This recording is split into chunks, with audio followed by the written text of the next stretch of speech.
Pas debateve dhe qëndrimeve të mbajtura në seancën plenare të kësaj entiteje mbi ligjin për barazin gjinore, grupi parlamentar i Partisë Socialiste kërkon përjashtimin deri në 60 ditë nga kuvendi të kryetarit të Partisë Demokratike Sali Berisha. Në kërkesën e depozituar në kuvend, deputetët socialist shprehen se Berisha ka bërë deklarate publike fyese, denigruese dhe diskriminuese ndaj ambasadorit të Bashkimit Evropian në Shqipëri, Silvio Gonzato. Në seancën plenare të datës 6 nëntor 2025, deputeti Sali Berisha ka bërë deklarata publike fyese, denigruese dhe diskriminuese ndaj ambasadorit të Bashkimit Evropian në Shqipëri, zotit Silvio Gonzato, duke cënuar jo vetëm dinjitetin personal të përfaqësuesit diplomatik, por edhe imazhin institucional të Kuvendit të Shqipërisë. Ky veprim përbën shkelje të rëndë të etikës parlamentare dhe cënim të drejtë të parimeve të sjelljes së deputetit të përcaktuara në kodin e sjelljes dhe në rregulloren e kuvendit.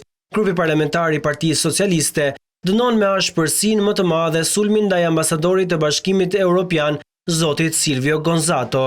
Kjo nuk është kërkesa e vetme e depozituar në kuvend. Si kundërpërgjigje, deputetët e Partisë Demokratike kanë kërkuar përjashtimin me 10 ditë nga kuvendi të kreut të grupit socialist Auland Balla, pasi sipas tyre ka përdorur gjuhë fyese dhe kërcënuese ndaj deputetëve të opozitës. Në seancën e datës 6/11/2025, në shkelje të plotë të etikës dhe gjuhës parlamentare, gjatë diskutimit të tij në foltoren e kuvendit, kryetari i grupit parlamentar të Partisë Socialiste, Auland Balla, ndërkohë që fliste për miratimin e kalendarit dhe programit të punës së kuvendit, ndërmori një sulm me fyrje dhe gjuhë jo parlamentare drejtuar deputetëve të opozitës.